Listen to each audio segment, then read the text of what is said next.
Hi guys, and welcome back to the Once You're In podcast. I believe this is episode 30, which is a bit of a milestone. Not really, it's just a number, isn't it? But yeah, it's episode 30. It's just a normal Q&A episode, and we're yet to do the educational series, and we're yet to have any guests on. I think we will at some point in the future, but for now, we're happy doing these relaxed, just sort of chilling and chatting kind of episodes. Reece has been away this week. He left me. So do you want to talk to us about what happened there, mate? Itching you, is that what it is? Yeah. So basically, nothing really that special. I was in Somerset from Saturday evening till Wednesday morning. So literally like 3 full days, because by the time we got there, we were literally going straight to bed. So it was where Sunday we went to the beach. That was different. I think I did 12,000 steps. Didn't wake up shredded the next day. Slightly disappointing, but hey ho. Monday was a usual training session. We trained, me and Sanaya, because Sanaya came. We trained at Sup's gym, which believe it or not sells a fair few Sups. None that I actually could use. Mate, they did actually. They had MK677. I didn't know the price. Yeah, I didn't know the price, but I saw it and I was like, "Fucking every gym sells SARMs." And I tried to see, but they didn't have a price tag. That would be quite funny. If it's just SARMs in a gym, 40 quid. But yeah, Sup's gym, decent to be fair. Very weird, like the setup. It was like little rooms. It was in like a bunker. Like it looks like a military base when you go there. It's literally like the last place you'd imagine a gym to be. I remember when I first went there, like because I went down there a week after prep, got COVID, which was fantastic. But it was literally where I remember I drove in and I was like, what the heck? Like it's literally like an army base. It makes no sense. It's like no pedestrian access to the right. And I was like, this is strange. And then it's like, it's almost in like a little bunker. It's like, it's not a bunker, but it's like set up like a bunker where it's like little rooms with like 5 machines. And it's quite cool, the setup, because you can't see anyone. Like it's not an open gym. It's like there's a little leg room, and then there's like a push room, but they're tiny rooms. But it means that like if there was like loads of people in there, it would be very like claustrophobic, and you'd feel like you'd be having like someone next to you in every moment. But the setup when we went at like 1, 2, 3 p.m. because we trained on 2 meals instead of 3, just so we were done a little bit earlier. Which in the grand scheme of things, you probably have done the same. You know, we said it, whenever you go away and you train earlier, it makes no difference because you literally finish and you're like, right, well now I just need to do my work, and it's slightly later and you battered after your training session. So yeah, it was all right. It was a good 2 sessions, and then we stopped off at the grow room, which was halfway between being home, or almost halfway being home, yesterday for delts and arms. So nothing really different. Food was still the same, pretty much. We went out for food Monday, so an off-plan meal. 2 this week. Fucking lack of adherence, just absolutely shocking. I'm gonna have to swear sack myself. Had like 2 or 3 a week for since prep, to be fair. No, it's been. It's all right. It's all right. You can talk. No, mate, honestly, it's all right. It's all right. Can I confess? Yeah, you can confess. You don't have to pretend anymore. Guys, it's been 1 a day for the last since prep. It's actually been 2 a day. I just haven't been able to control myself. It's been that bad. I've just been literally going down. I've had all my meals and I'm like, right, I wonder what's in the cupboard. And I'm just blaming family members. And I'm like, oh, why is someone leaving this here? Accidentally ring Domino's.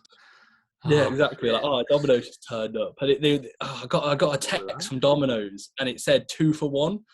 And I was like, well, Simon gets that on Tuesdays. Really? Well, she's like, Finn, 2 for 1 Tuesdays. Is that a thing? Yeah, we get it every week. Oh, I bet. Yeah, it doesn't surprise me. I bet you stock up on them and you're like, oh, right, well, if we have a Domino's this week, we can get someone else midweek and stuff like that. But no, it's been all good. Like I said, nothing really different, to be fair. It's quite nice to be back. Like today was the first day that I woke up and got on with cardio. I told you you'd miss your routine. Mate, I miss my routine if I'm out of it for a day. I don't think I've ever not missed my routine. I'm quite boring. Like my perfect world would literally just be the same day. Like if you were to say to me, you've got to do this day over and over, I'd be like, yeah, sound. No, I'd probably make that. What do you mean? It's like filming on that, where it's like the exact same thing every day. You wake up and it's the same scenario. Yeah, I wouldn't enjoy it if I realised. But if I was to wake up and I was I didn't have any thought process of the day before, I'd be like, this has been a good day. I went for a walk. We do though, innit? Yeah. If you enjoy it, it's all right, innit? And that's not just what we do. I think that's life. It's quite scary. I'm not going to get too deep, but that is life. Like, do the same thing. You get up, you eat, you do your work, you eat, you go to bed. It's a bit scary when you think of it like For that. you, with your current body fat, it's a few You more. eat, you eat, you eat, you eat, you eat. You just wake up, you Can't eat. stop eating. You're like, oh shit, I'm back to bed. I've got to get up and eat again. But yeah, no, it's all been good. What about yourself, mate? I know you trained at Ultraflex solo. Kind of spoke about it, so I don't want to be session, like, we've already spoken about the last week, but yeah, how was it, mate? Everything good? Yeah, it was decent actually. So Monday, I went to train with intent in Stafford. Train with intent. Did you? Huh? Did you? Did I? Yeah, did you? Did I what? Train with intent? Yeah. Yeah. Well done. I thought you said HQ, and I was like, "Is that what it's called? Train with Did intent you? HQ." I was hoping you were going, yeah, I did train there. And I was like, no, train with intent. I did train with intent. I trained with Pearson at Train with Intent. We both trained with intent.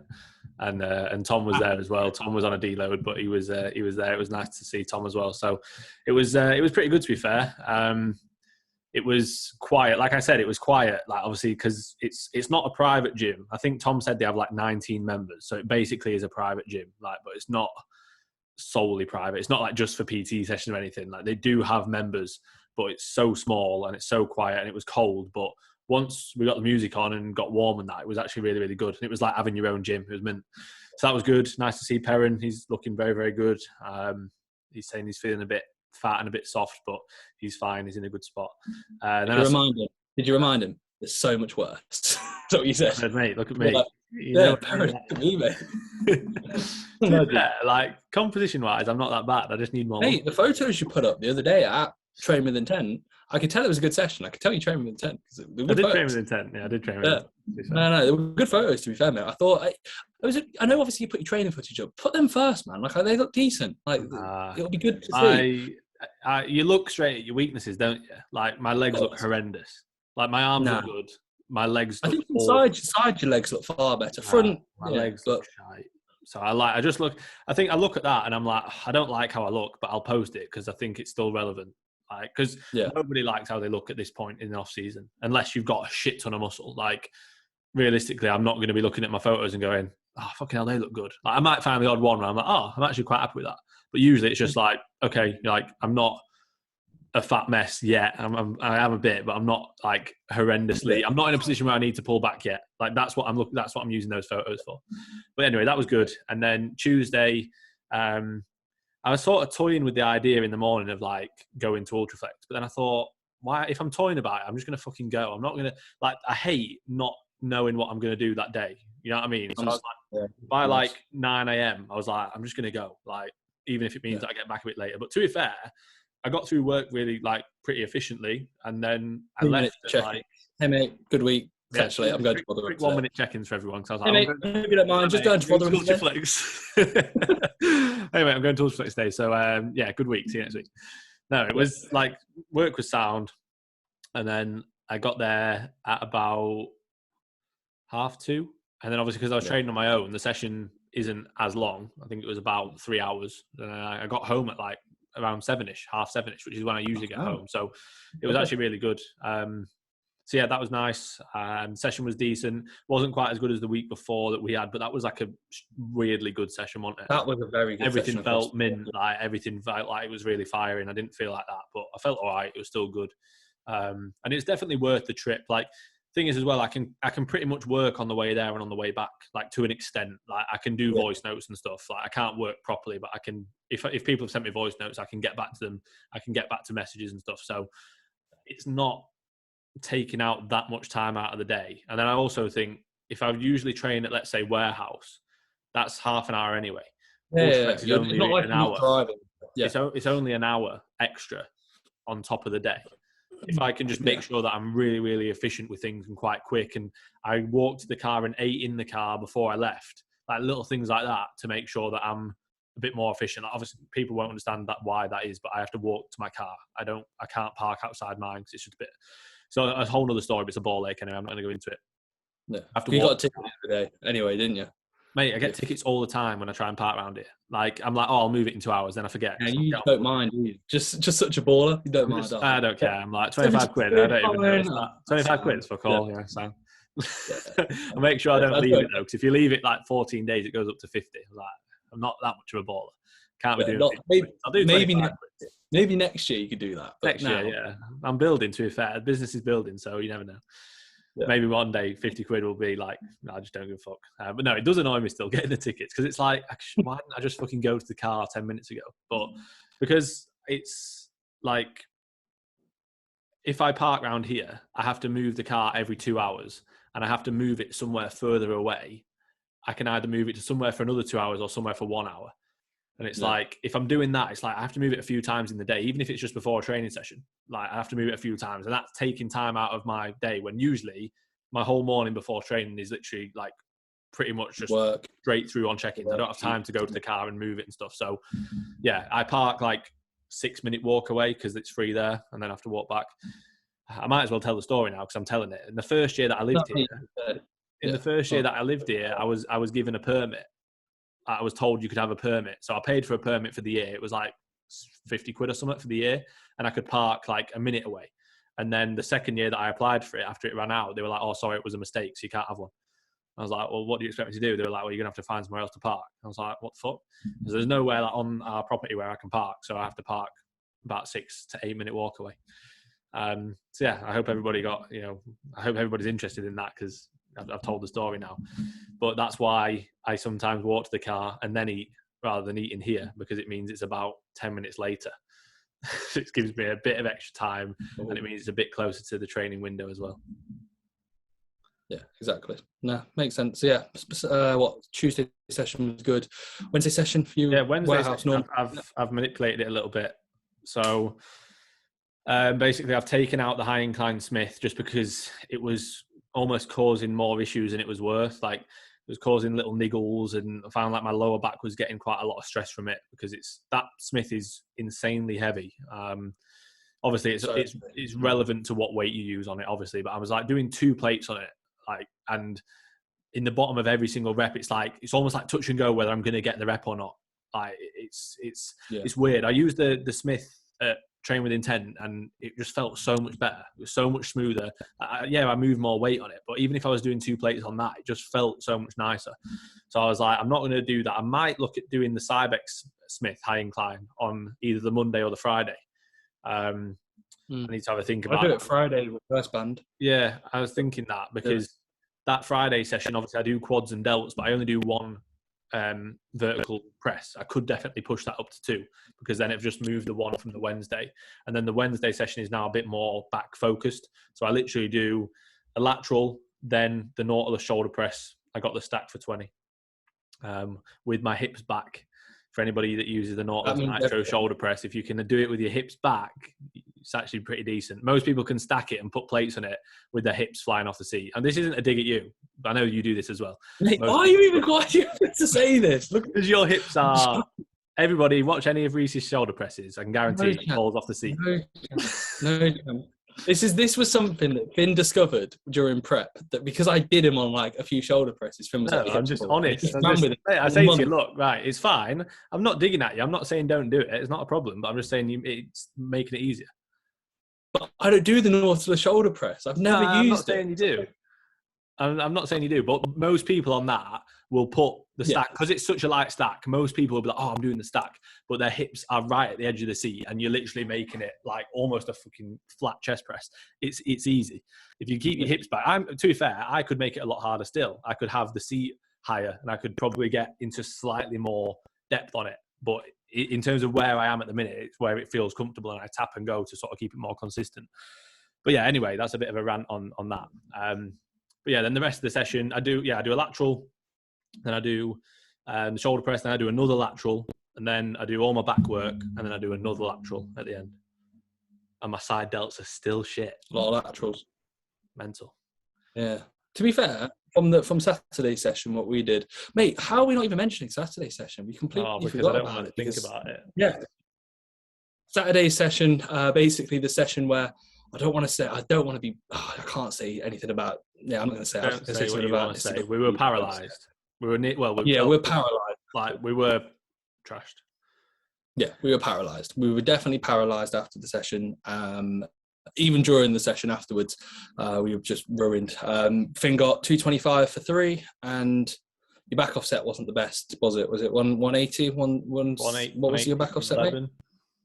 Yeah, and I got 260 for 6, so doubled up my reps from previous weeks. A few previous weeks, which was pretty mental. And then 200 for 17, which I'm far happier with 200 for 17, because I think that's it's quite cool. 17 reps on 200. Once that's a 20, I'll be like, right, I'm never doing 200 again. Fuck that. But it ruined me. Absolutely ruined me. It was a real good session, but just the demands of those two. And then we have a dumbbell bent over row prior. Oh, just brutal. I'm literally like, it comes round to Sunday and I'm battered. I don't recover from that session till Monday. I feel slightly recovered on Tuesday, and then it's lower again with a dumbbell RDL, which is, as we said, the stupid shit at the end of the session. And to be fair, it is actually getting to the point where I come around to that exercise and I'm like, I'm still ruined. Yeah, it's just stupid at this point. It actually is stupid. Like, I'm just not recovered. So yeah, then Finn got the 60s for 20. I got the 70s for 28, which I've never done more than a 25 rep hinge set. I've never done more than a 20 repper, if I'm honest. I think I've done 19 before on the 80s, and yeah, so the 70s I was like, right, minimum 25, that'll be what I go for. And like I said, I wanted 30. 30 was in my head, but literally I got off and I was like shaking for like 5 minutes. My legs were shaking, my glutes were literally like twitching, or my hands were shaking. It was like the most amount of like kind of like just fatigue I've ever accumulated in one set, but it wasn't actual direct fatigue. It was just my body telling me, what the fuck are you doing? You've never done this before. So I shot my body, woke up the next day, hamstrings just added a couple of pounds of tissue, glutes looking thick, just posterior change blew up just from that one movement. So yeah, not too bad. But yeah, that was our hinges. That's pretty much our week's worth of training. Like Friday was good, push, it was all right, wasn't it? And my push session, your like delts and quads and push session, and that's pretty much that. I mean, nothing really too much to report. Anything that we missed out upon, mate? I don't think so. Right, perfect segue into the questions. You've got some from last week, haven't you? Or are you going through the ones from today? You didn't put up any last week. You're going off the ones today, aren't you? That's what it is. Yeah, I'm caught up now. Perfect. Right. Well, what we'll do is we'll start off. I've got a few from last week, and then I've got a few from today. I've probably got like 12 in total, maybe. I'm not too sure, but we'll just work through them as we would. Do you want to start us off, or it's basically, guys, just a race to find the questions? That's what it is. If you want to start off, mate, that'd be good. Because my Instagram archive isn't loading. Please help. Yeah. Okay, I'll go. Perfect. Cool. We've got quite a lot actually. Fair enough. Thanks, guys. Thanks for asking. Mate. Fucking famous. Jeez, that's a lot of questions. I know. Oh, God, thanks, guys. Wow. You guys just want to know so many answers to these questions. Right, so Pearson Tustin was in there early doors, first one in. Which do you both feel to be more important, feel or weight when training? So do you think it's more important to feel it, or do you think it's more important how much you're loading it? And I have a cop-out answer and say it's going to be dependent on the exercise, and you want probably a good blend of both. Like that's literally the best way I could say. You can't pick one, because if you're going for feel on a 6-repper stiff leg deadlift, you're not training with intent. You're not training with good intensity. Like it probably won't be the best set, just in general. But if you're doing a 4-rep max bicep curl and you're just focusing on load, you're probably not going to be activating and actually utilizing the bicep. You're probably just getting a lot of shoulder flexion, a lot of anterior delt, probably a lot of medial delt and rear delt, just kind of balancing your overall kind of body from not just falling over and your shoulder joint kind of falling out of line. So yeah, it's going to be very exercise dependent. Usually you want a good blend of both. I would most likely recommend exercises where you get a good internal feel and the load can be worked up in a progressive manner. The one thing I would say is, unless you're obviously powerlifting and you're working within certain, let's say, rep ranges that are going to be slightly hypertrophic, usually people who are bigger are generally stronger. So there would be some correlation towards, let's say, if you were to always leg press 3 plates but get a real nice stretch, lovely eccentrics, or if you could leg press 10 plates with the same level of execution, but obviously you're just chasing load, you could maybe say that you'd have bigger legs if you were just lifting heavier, but at the same time, it's going to be very, again, person dependent. So, yeah, what do you think, mate? I'm guessing I've probably covered everything there. It's a challenging one, that's for sure, but you have to get a perfect blend, I'd say. I think if you're not feeling a movement at all, then there's an issue. So I think, first of all, you need to look at your execution. I think more often than not, the reason you maybe don't feel something is down to execution. So focus on that first before you worry about load. But then once your execution is standardized and is good and safe, then we want to be progressively loading it just to make sure that obviously we are generally in a position where we're going to be creating a novel stimulus week by week. Yes, we can do that by adding more volume, in terms of adding more sets, but you can also add more volume by getting stronger, adding more reps to the set. So I think in terms of being the most productive, you want to make sure that, like you say, choose movements that you actually can connect with and then get strong at them. There's no point doing a movement that you hate, that you think this is fucking shit and it just hurts my joints, but at least I'm strong at it. It's like, well, that's irrelevant. If you're flat dumbbell pressing the 60s, but your form might be immaculate, but if you get off it and you feel nothing through your chest and you just literally feel like that just hurt your shoulder joints, then you're probably not doing the best exercise. Doesn't necessarily mean, you might drop it down to the 30s and it still doesn't feel great. It might feel a bit better because it's often going to feel a bit better the lighter that you go.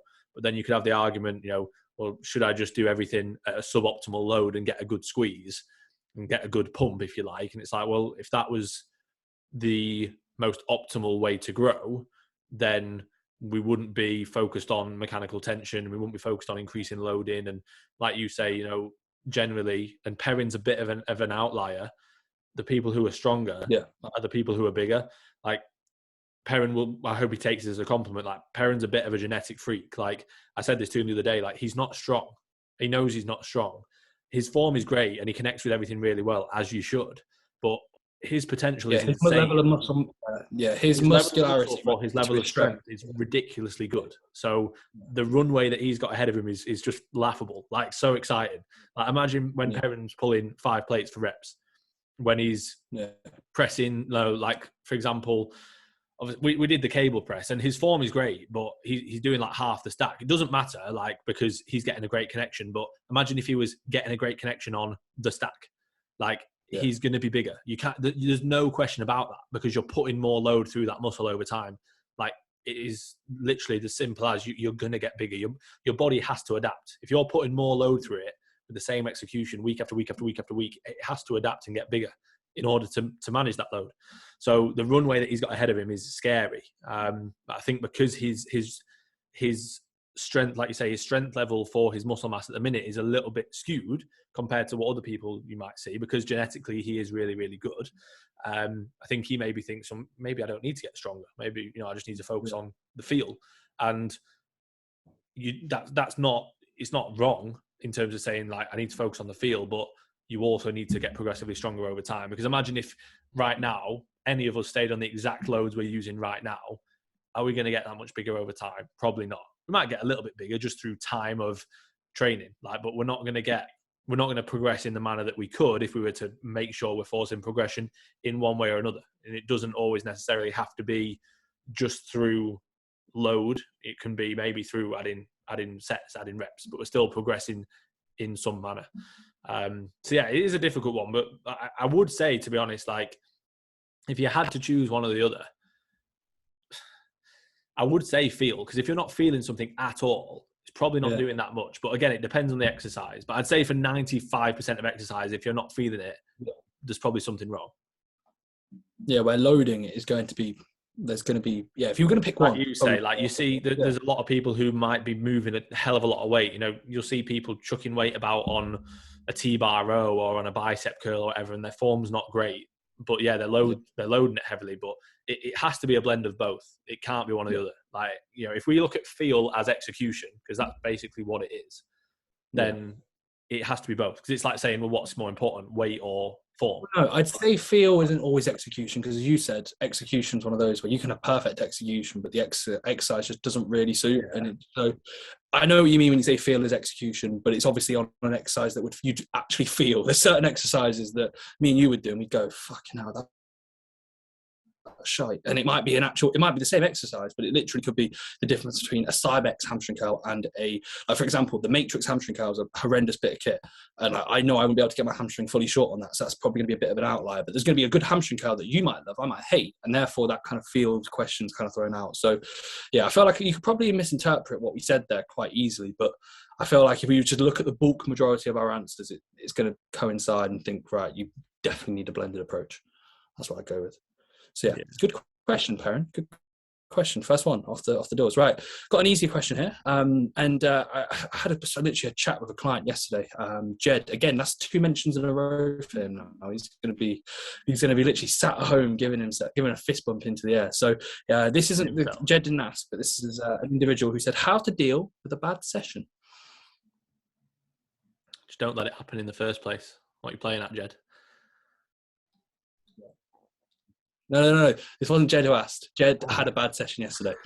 And he proceeded to drop me over like 7 messages of a meltdown. And I was like, Jed, just chill out, mate. Like, you don't need to overthink this much. And I kind of broke it down into him and kind of said, these sessions are bound to happen. But yeah, how would you deal with a bad session? Because we definitely deal with them better now. Like, oh yeah, and they don't definitely happen as often. Time. But when we used to have them, yeah. Yeah, definitely. Like now, it's as cliche as it sounds. It's like literally just don't dwell on it. Focus on like the future. Don't focus on the past. If you've had a shit session, what is like worrying about it or dwelling on it going to do? Like literally nothing. Like if you've had a bad session and all you do for the next day is stress out about it, or that night, that evening after you've trained is be like beating yourself up about it, it's not going to change the session now. It doesn't matter. Just try and learn from it and think, okay, try and almost like retrace your steps as to what potentially caused that session to not go well. Did I change my food? Did I not sleep too well last night? Was I hydrated enough? How's my stress been? What's my work like at the minute? All those things. And if there's not really something that creeps up on you, there's not a reason behind it, then it might just be, okay, it's either an anomaly, and sometimes they just happen where it's like, fucking hell, everything just feels a bit off today. And it just can sometimes be a poor session. Or it's potentially that fatigue's creeping up and maybe you're due a deload if you've not had one for anywhere between sort of, let's say, the last 5 or 4 to 10 weeks. You might be thinking, oh, maybe I'm just getting a bit fatigued, and you might see how you feel in the next session or 2. And if they're still both feeling a bit meh, then it's like, okay, cool, I probably need to pull back. But yeah, I think in terms of like not getting upset about it and dwelling on it, it's like literally as simple as that. What is that going to do? What benefit is that going to have? It's like getting stressed out about something that's already happened that you can't change. It's like, it's happened now, I can't change it. There's no point dwelling on it and getting worked up about it. I've just got to learn from it, use it as a positive, so I could sort of spin it on its head and try and turn it into a positive and think, okay, this is what I can change for next time. Yeah, no, I agree. I basically said that. I said to him, it's never going to be a sense of like a linear scale of progression. And I also, whenever a client comes to me this, I always just say, you shouldn't like, obviously I want them to drop me over a message if it's a bad session, but actually have a think, let your emotions calm down, chill out, go home, have your post-workout meal, go for a walk, chill out, think about it, because there's usually a reason why. And he literally was like, I don't know why this has happened. And plenty of clients are like that. And we've had sessions where we're like, what the fuck, this is shit. Like, and you just get yourself worked up. And then he dropped me over a message about an hour afterwards, said, I actually had to think about it, mate. He told me that his sleep was slightly off. His stress was high due to his workload, and everything went well, bar like the main 2 compounds. So like everything else progressed. And I was like, well, there we go. So it wasn't like an awful session. A lot of the time people think it's a shit session when it's not. Yeah, in the moment you can be so hypersensitive. Like we've had arguments before when we first started training because we'd literally have a set that would go wrong and we just not take it out on each other, but we'd just be pissed off. And it would be like, I remember during parts of prep, if I was to have prepped this year, like say 4 years ago, and I was to have there was times where like the first set of the session, I'd be like towards the latter end. This is like the last 2 or 3 weeks. I didn't really lose strength up until that point, but I was like a rep down or 2 reps down. I would go into the second set and I'd be thinking, well, it's lighter load. I'd be telling myself all the positives and pros of why I'm not going to be weaker on this set. And I'd most likely be a little bit inconsistent in the session, few things down, few things up. And I'd look at it at the end and I'd be like, okay, that was a good session. But I know that if the first set of the session went bad when I was 17, 18, 19, 20, I'd be fucking throwing my toys out the pram. I'd be like, what the hell? Why has this not gone well? I'd be getting annoyed. I'd be going into the second set almost like demotivated and in a bit of a downer. And then it would turn into not just a poor set, but it would turn into a poor session. And then I'd literally be in my head thinking, why has this happened? Why has that happened? And yeah, I'm fatigued stupidly high. I haven't assessed it properly. Like, it just, everything would be like kind of not in the positions that we need to be in. And like I said, it's a level of maturity that comes with training, where you can be very, very hypercritical, and you should be. And I said to him, it's good that you're like this, because it means you care, and like what you're doing is good. But you have to almost take a step back and think, well, it's never just going to be a linear sense of progression. You're always going to have slight setbacks. You're going to have slight things that don't go right, and you almost have to embrace that and think, well, next time I'm just going to make sure that everything is in the best spot for me to progress. And then if it's not, then we could make changes. But yeah, I think it's very easy to get in the moment and kind of be a bit emotionally invested into a session, and it can be actually quite negative. So, yeah. Agreed. So Miles Mason, another one of my clients, is a good lad. He's made a good start. He says 3 favourite top set tunes, big top sets like Hack or Hinge. Hack or Hinge. Oh, again, we've answered questions like this before. Anything that drives emotion, I literally, if you were to look at the top set songs, some of them have absolutely no meaning other than like a line of lyrics is something that I like resonate quite well with, or a song takes me back to like something that like when I was a kid, or like something that's kind of brought an emotional response. So it's very weird, very bizarre. Like some classical music, some like something that's quite like loud and rock, etc. can be what I listen to. It is very person dependent. But for me, it's usually emotional stuff. Anything that can drive pure emotion through previous thoughts or whatever, that's usually what I go for. So I wouldn't have a top 3, because it literally depends, and I rinse the song for so long, like, and it will be where I don't get really much of a response from it, and then I'll go into a different song. But mine changed quite a lot. Yeah, it's like once you've had it a few times, it's not the same response, is it?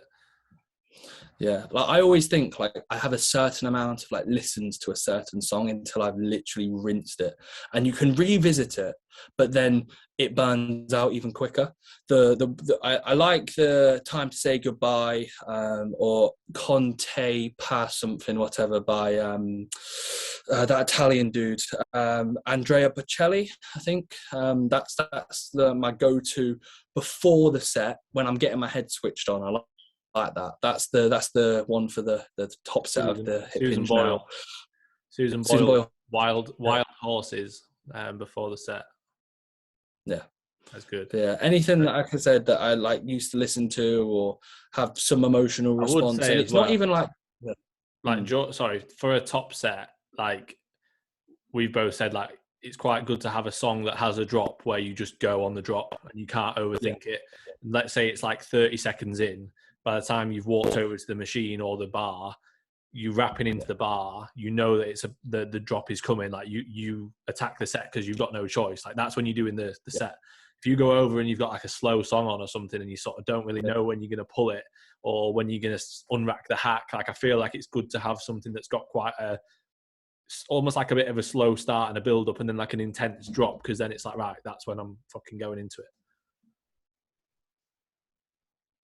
Like Prison. Yeah. So like my preset ritual now is that, Prisoner.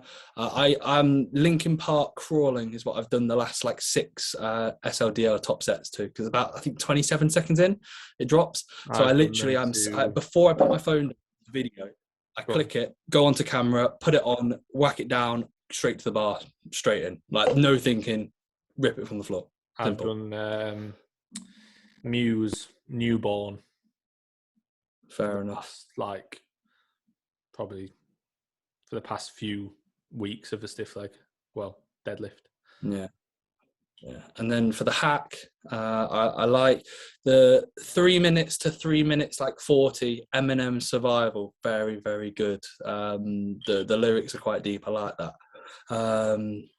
And yeah, I quite like that. I like I want you to doubt me. I like that. So that's what I listen to before the hacks, even though my legs are shit. So yeah, you could doubt my legs. My legs are shit.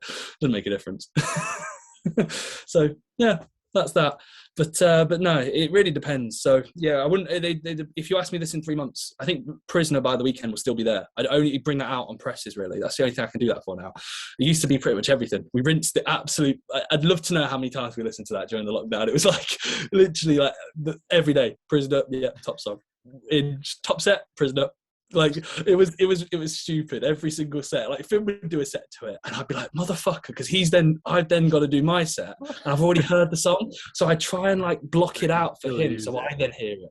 Yeah, and I'd be like, it would be whoever goes first, but like Prisoner weekend. And I'd have to think if it was me, if I was going second, I'd be like, yeah, fine, Prisoner, whack it on, get me ready. No option. Yeah, the best. You know, Sanaya's actually, she said that she took the piss out of it when she heard like that we trained to it. And I saw it and I liked, and I was like, and she was like, oh, I do all my top sets to it now most of the time. And I'm like, all of them. All of them. And I was like, there we go. Like, I don't really use it anymore, to be fair. No. So no. It was just really 2020, wasn't it, that? 2021. Was it? Was it early 2021? Yeah, early 2021, like this time last year. So, yeah. That's what it is, right? Let me have a look. Right, Finlay Roberts. Here's one to cause some action with the smiley devil emoji. 2023, Morgan and I, same comp. Who wins? FK v TRF. And can I segue? Obsessed with it, them two. Well, it's not. To be fair, Mackenzie's not said anything, so it seems. It's just Finlay. Yeah. Just Finlay. I will say as a caveat, it would never be like me v Finn. Like we'll have clients most likely this year who do compete against each other. Probably next year, it'll be a wicked day out. Yeah, like, that will literally be where me and Finn will be sat in the audience, chatting along to each other, enjoying a show, and it will be where we've both got investment upon people on the stage. That's mint. There won't be any hostility if Finn was to beat one of my guys or if I was to beat one of his guys. I mean, maybe, mate, maybe you're saying the opposite. You're like, fuck it, I'm doing you, bro. No, it's not. I hate that thought process. And this isn't against Finlay. I just think the competing side of things, everything's individual. You should enjoy. You shouldn't be backstage thinking, "Oh, I'm gonna fuck this guy up." The hard work's done. Enjoy it. No, just focus on yourself. At the end of the day, whoever turns up, turns up. Like, I think people like to almost have that competition because it spurs them on during a prep or an off season. If that works for you, that's fine. Like, great. It's not a bad thing if you can channel it in the right way. It's something I've been talking to Pearson about, is making sure that he channels it in the right way. If he's going to focus or worry about what other people are doing, he needs to make sure that he's doing it in the right way that actually spurs him on in a positive manner rather than... The thing is as well, when you start to prep, if you're following people and you're watching their looking at their check-in photos or, you know, sort of looking at what they're doing and then thinking, oh, maybe they're a bit ahead of me or this or that, it just sort of wasted energy and stress that you don't need. But yeah, I mean, obviously I showed you some photos of Morgan and he's good. He looks really good. Still got, you know, he's literally just started. He's a few days in. He's already doing really, really well. But yeah, ultimately, like the last thing that he needs to worry about is the fact that he might compete against Finlay. Like that's irrelevant. Like, he just needs to focus on him and doing what he can. And at the minute, he started off really well. He's got an injury as well, like to do with his scapula and his shoulders that he has to work around. So yeah, he's at the minute, that's the main focus, is just making sure that training's as productive as possible. Main focus is 2023. Who wins? FKVTR. That's it, mate. Fucking, because you're giving us this answer, it clearly means you're not backing yourself. So therefore, win for me. What I would say though as well is, like, I think if you keep your focus so narrow on you versus one other person, you forget that the entire country has people in it that are going to compete. Who are good. Potentially better or worse. You know what I mean? You know, it's very easy to think, oh, I'm competing against my mate and we're both pretty good. It's like, yeah, you are both good. But a lot of people are good as well, and you don't know who could turn up. So like I say, if it's positive competition, which I think it is with those two, obviously they're close mates, it will be. So it's a good thing. But yeah, I mean, I'm not going to say, imagine if they'd just gone, Morgan wins, no, Finlay wins. Like, we're not going to do that.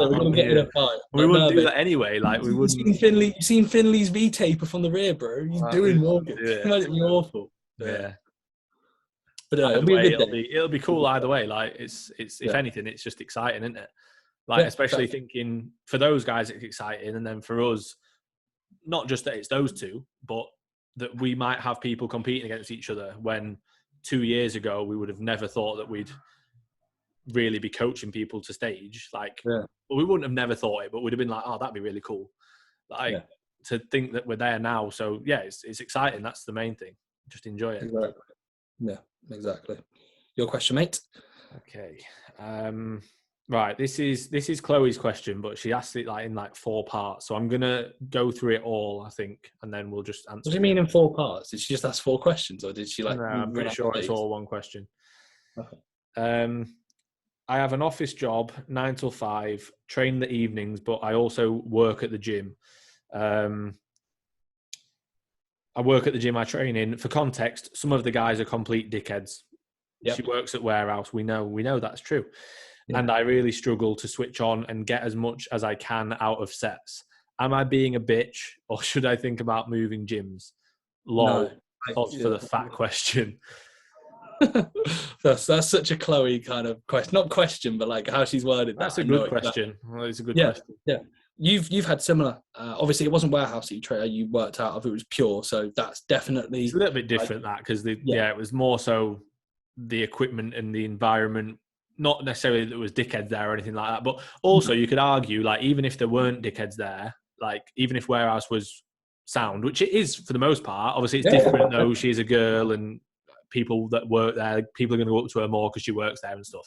But even just working there, like when I worked at Pure Gym, even if the environment was mint and the equipment was mint, like you still get people coming up to you all the time because you work there, like asking you, oh, how's work going? Or, you know, asking you questions about your training or whatever. Like it's kind of non-stop. So you've got to weigh that up. Like I have clients now that work at a gym and train at the same gym, and they just find it works better for them in terms of their routine. Like it means that they can PT, then train, then PT in the evening. Fair play. Like if that works for you, that's fine. But obviously she works a normal like 9 to 5 office job and then goes to the gym that she's part-time. So it's like work and then work. So it's like, whereas I'd say if you PT and then train and then PT, you can almost separate it a little bit. But if you're already at work all day, like different work, and then come to the gym just to train, but then it feels like you're at work because people are asking you about, I don't know, maybe going up to her a lot. It wouldn't be a bad idea to train at a different gym. Or you've just got to be a little bit, not rude, but you've got to be a little bit stern with people and be like, look, I'm training.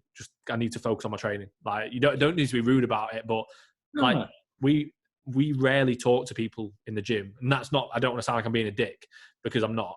But during a session, do we ever have a chat for like any longer than a minute with people? Really?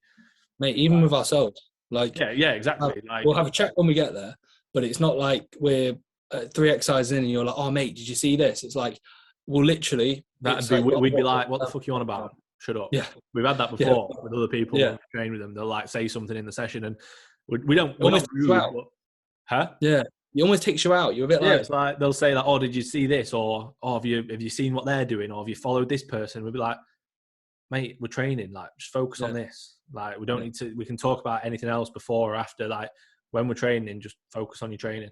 Like even with clients and stuff, like if we've had, like obviously I've said to you before, like if I've had something with a client that I want to talk to you about, like if something's pissed me off or whatever, and I'll talk to you about it after the session because I'm like, I don't want it to impact the session. I'm not going to talk about it during the session, or, you know, even if we have like something really exciting to talk about, we'll talk about it before or after, but we're not going to bring it up throughout the middle because it's like, well, that's not what this is about. This is about training. That's all we need to worry about. But obviously, I guess it is, if you're training on your own and you've got people coming up to you, especially if you work there, you don't want to come across as rude. Yeah, because you want to have that kind of friendly, like approachable sort of personality. But then at the same time, you do need to kind of prioritize your training. So I would always say, and it's harsh because I've seen like the training clips before, and it's like people like doing things that are just like fucking stupid, and it's like, and not the stupid shit, just fucking stupid, and it's literally where like I'll watch some clips and I'm like, Chloe, this is bad. Like you need to tell these people, but it's going to be hard for her. So like it would be a very clear sense of you have to be quite stern and in your delivery, And then at the same time, if that's not going to work, because Chloe's a lovely individual, she won't want to tell people. Like if someone's come up to her and just asked her a legitimate question, like even though that's taken her out of her session slightly, and people are more than welcome to ask me and Finn questions and other people questions, but if it's constant when she's working there, it will be taking her out, and that's where she'll be then giving her time to other people. And I would say the best thing probably would be to change gyms. But then I know her work life, her current schedule, like mate, if she's working till 5, then she's going to warehouse to do an evening shift, what's the likelihood then she can drive to another gym to get the same session ticked off? Like it's easier just to train. So maybe change times of training. Like if you've never worked in the morning, so if you've never like done your shift at warehouse in the morning, maybe the people who train in the mornings aren't the people who train in the evenings. They don't know you work there all the time. That could be an option.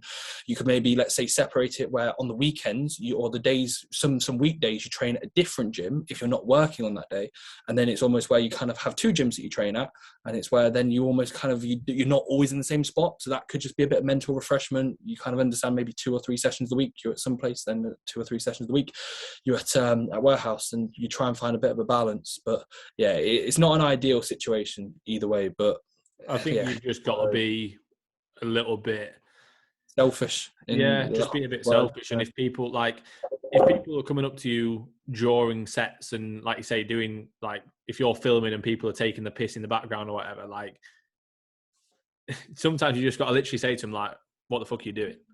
Yeah. Like, I guarantee if you say that to someone, you think you're funny. Like, literally, what are you doing in the background? Like, they'd be like, sorry, like, and they wouldn't do it again. Like, you don't have to be like a dick about it. Just say, can you please not do that? And like, if you say it in a serious enough manner, with that, like, you're not in the wrong. Like, you're just being honest. People will be like, oh, like, all right, I shouldn't do that because that's actually pissed them off a bit.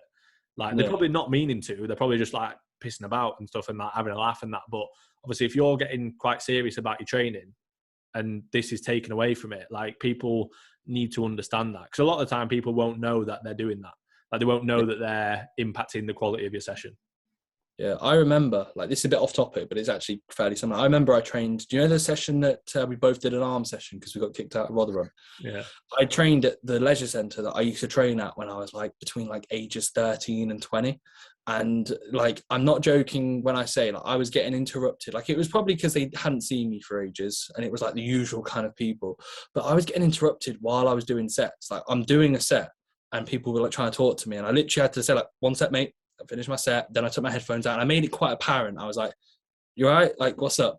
And I remember thinking, like, it's funny because I can guarantee maybe when I was 15, 16, I probably would talk when doing a bicep curl set or whatever. And like, it's almost like what's going to be expected and what you are is almost kind of, it kind of changes and you have to be quite stern. And I'm guessing after, if I was to train there constantly, then you'd probably be a bit more like, oh, Reece is a bit more serious than when he trained here 9 years ago, 8 years ago. And it's just the same regular people in on a daily basis. So yeah, a little bit off topic there, but in the same kind of sense, like, it is where you're a bit like, oh, if you're stern with your delivery, if you're quite apparent with what you want, like, people probably would get a grip, but it is going to be a bit awkward because it's not in Chloe's demeanor to be like stern. She probably just wants to be nice and friendly, you know, to everybody, which, like I said, it's a bit counterintuitive towards your training, unfortunately. And you do have to prioritize yourself, as selfish as it sounds at times. So yeah, one of them ones. We have DP20.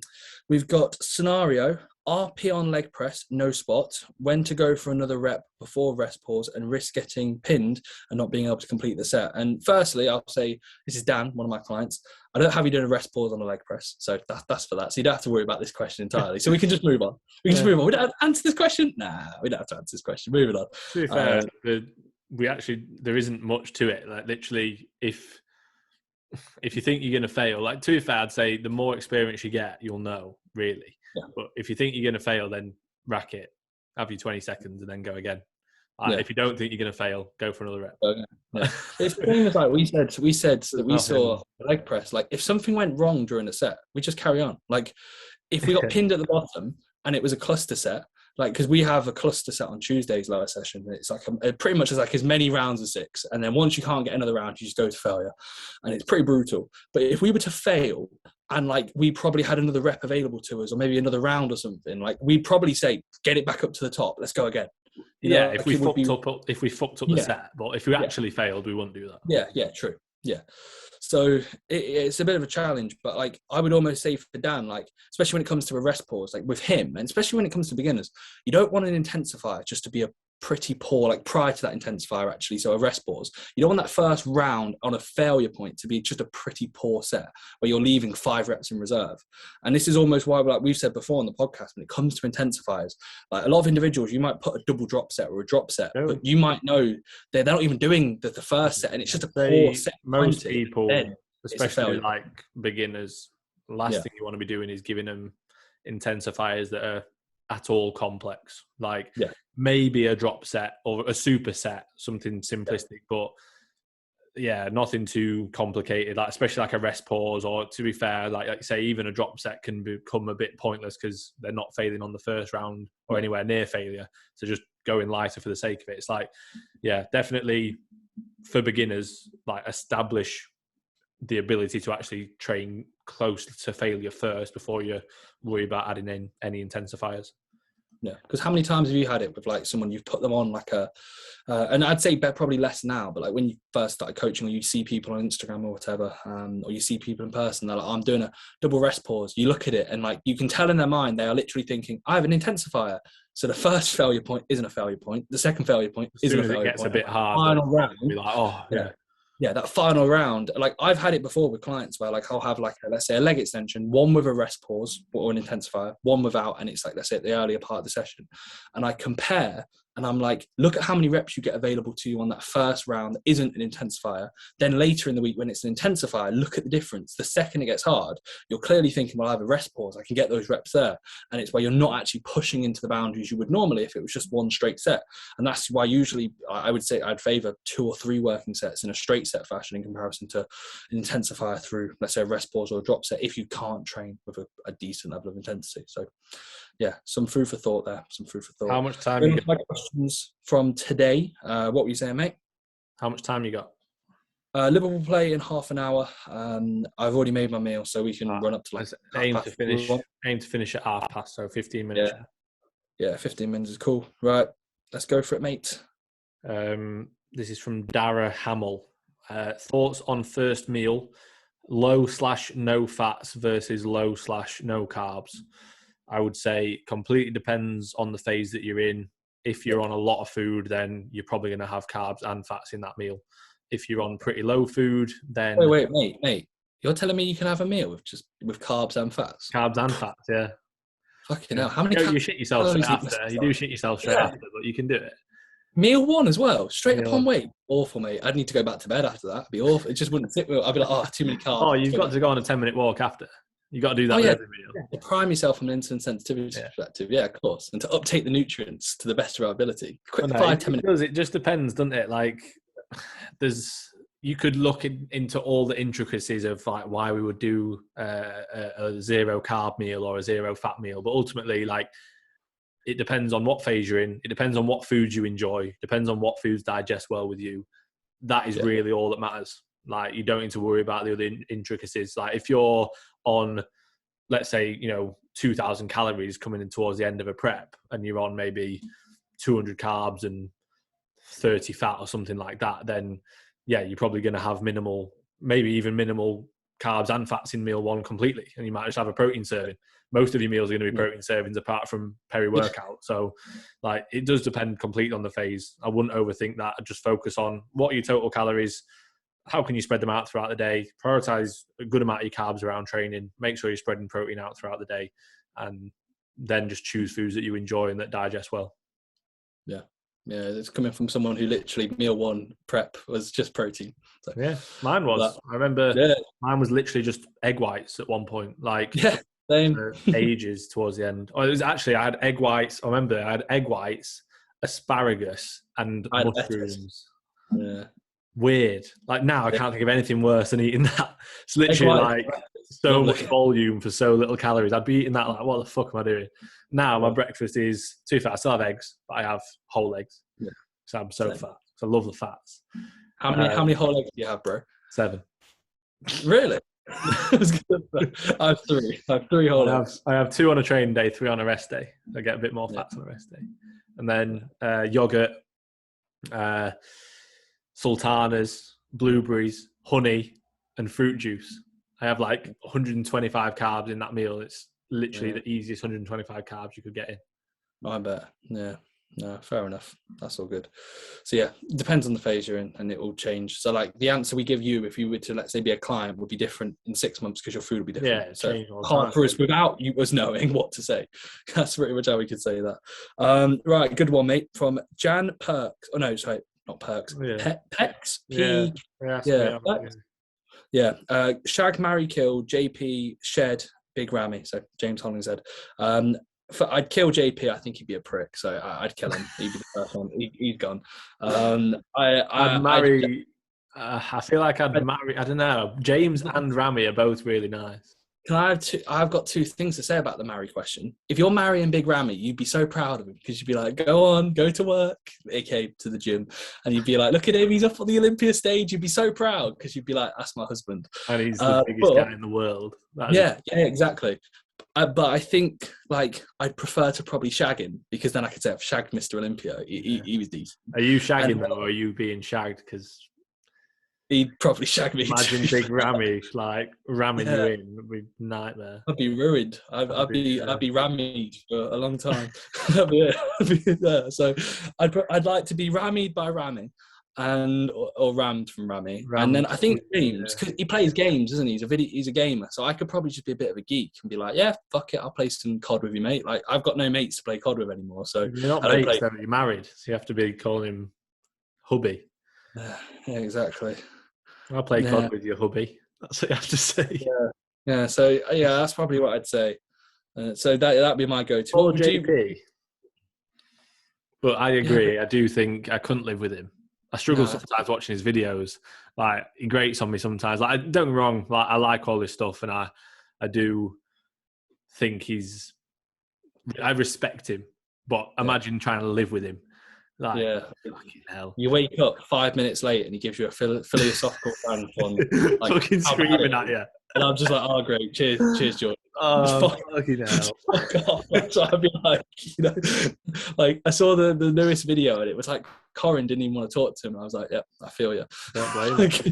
Yeah, exactly. He's probably a lovely guy, guy we to don't, train with. To be fair, we don't know, do we? Yeah, you're getting access to him in gym. That's what it would be. Yeah. And to be fair, like I hope, obviously JP's not going to watch this. Neither is Ramy. And to be fair, imagine Ramy. They're all big fans of the podcast. Imagine Ramy messages me like, heard you want to meet me, and I'd be like, yeah, no, not after getting rammed by you, bro. Sorry, but yeah, like just judging off their internet personas, which could be I feel like James would be the easiest to live with. There'd be a language barrier with Ramy, but he's really lovely, isn't he? So it's like, go on, mate, you can fuck me if you want. Like, I'll let you off for this once. And then JP, like, we'd struggle. How would we kill him? It'd be quite hard. Yeah. Well, he's about 5'6", so I'd like to put my hand on his head and be like, right, mate, a bit taller than you, so I'm gonna do you. That's what I'd be like. You might have 40 pounds on. Oh my god. What a question. What? I'm taller than him. That's what it is. He's bigger than me. He does everything I do. So because you're taller than him, you could kill him by putting your hand on his head. I don't think that's how it works, mate. No. But I could put something on his head. Don't know. I'll find a way to kill him. That's for sure. Like it depends. I don't think you actually have to kill them. It's just the three people you just select. You're like, I'll kill him. I'm definitely not taking it seriously, mate. You're not taking it seriously. Well, you don't have to get fucked. You don't have to marry him. Well, we might as well have not even done it. Well, okay, next time. Okay, new rule. We're never answering these questions again because it just gets into trouble. JP's good. Like, Ramy now wants to fuck People are going to be tagging JP saying this guy wants to fight with you. He wants to put his hand on JP doesn't like me. Ramy wants to fuck me and James wants to play COD with me. Fuck. Oh, what a nightmare. Cut this part out. All right, my question. Right. Your one, mate. This is from GB Fitness. Big Gully. Big goal. Reece, he put. So I'm guessing this is before you put your box up. Wait, go. I'll put the box up. When/how did you decide to go down the enhancements route? And then he put in brackets, start being a cheater. And then he put Will Finn. Reece, when did you decide to start cheating at bodybuilding? That's what he put. That's not cheating. Oh, God. You're such a big cheat. Such a big cheat. No. So goals, aspirations, knowing how good I could be and how good I was. Like, I'm not blind. My genetics aren't like they're not bad. They're definitely good. They're not elite level. They're very, very good. I always had a decent physique in most gyms when I trained. I trained quite well. It got to a point where like I was 8 years, 9 years. Like this is my 10th year of training, so I've rinsed absolutely everything I can. And I was looking at it thinking, right, well, do I have the potential to be like that pro level? And I know that that's almost kind of like a non-negotiable. It will occur sooner rather than later. And I'm not really blind to that. So it was where the pros to cons ratio relevant to where I was in the moment was like, yeah, let's go for it. That makes sense to me from a training standpoint, from a general kind of progression standpoint, it made sense. And it was kind of like my goals were towards the pro level in the untested federation, so IFBB Pro. That's kind of what I'm shooting for. And that's not to be, let's say, that's my only goal. There's plenty of others that kind of put me into that perspective and almost made me think towards that. But it is going to literally be a case of kind of each individual person's goals and what the outcome of those goals are going to have to require in the actions. So unfortunately, in a sense, I wish in a way that there wasn't really anything like PEDs. It was just literally everyone was on the same playing field, and it was because the playing cards would still be the same. The people at the top would still be at the top. But yeah, it was where like I was looking at it thinking going into a prep, it was almost kind of on the cards. I spoke to you about it where I was like, I didn't really have any aspirations in the natural scene for physique, especially. I think physique's the one thing, we've said it before, where like the difference between the natural and like untested kind of federations, it's quite a big amount. Like I actually really like natural bodybuilding. Like in a sense, I really, really like natural bodybuilding. I'm not a massive fan of natural physique because in general, like the things that make men's physiques, like the bigger delts, a well-developed top line. I'm not saying it's impossible to get naturally, but it's definitely harder. And just the general look isn't as appealing. So towards my aspirations, genetic potential, goals, my overall thought process, how long I'd rinsed natural bodybuilding for, it was almost the next step for me. And a year on, no, less than that. But anyway, I'm not like looking at it thinking, oh my God, it was a bad decision. I'm quite happy and thinking, yeah, it was good for me in the moment. I'm not regretting it, shall we say. So yeah, hopefully that's given a good answer. What do you think, mate? I feel like I've answered everything there to a good standard. No, that was good. That was good. He just put Will Finn at the end. And we spoke about this before. Like, I've said the same thing numerous times, which is basically like, I feel like I could be a better natural bodybuilder than I could be an enhanced bodybuilder. Like, I feel like I'd be decent enhanced. And I'd be one of those guys that I feel like there's the elite, then there's like the really, really good. And then there's a massive, massive pool of like, yeah, they look decent for being on gear. And then there's like absolute shocking for being on gear. Yeah, you don't even know. You're like, what? I'd rather be mint for being natural than being the average for being on gear. So that's kind of the level that I'd rather be at. And I think I can, in the coming years, I do think I can be like very, very good as a natural bodybuilder. Yeah. Yeah. Well, like, I feel like with me, it was more so like the kind of potential was a bit like, especially in physique, I was like, right, it'd be stupid not to, in a sense, as cliche as that sounds to be said, it's stupid to put your health at risk, because again, I'm not trying to be saying that is for people. It is what it is, isn't it? It's the sport, and even natural bodybuilders not healthy. Like, the sport itself isn't healthy at the extremes. Yeah, pushing food a crazy amount, pulling food a crazy amount when you're dieting, like getting to stupid levels of condition. Like the sport itself isn't healthy. Yes, obviously the introduction of PEDs doesn't make it any better. But it's a sacrifice you got to be willing to pay, innit? Yeah, exactly. So yeah, right. My question. Let's get it up. Sorry, mate. I just I missed out on the thing, so it kind of disappeared. Right, Dan the Gash tags us in every podcast now. Fantastic. Yeah, lad is Dan. Now he's asking a few questions. I feel like he's asked a few questions before. Yeah. So yeah, he's put, this is more to me. Your post-show progress has been incredible. What are the key factors that have driven this? Nothing that you wouldn't really see. Yeah. Yeah, that's it. Literally, just gear, Dan. That's what it is, mate. No, I'd literally say the same thing that like you guys would see on stories. It's the same stuff every day. A lot of it, without being like, I'm not being a dick, a lot of it is that you've regained a lot of muscle and fullness from the prep. Yeah. Like, Yeah. you were Yeah. 108 kilos before.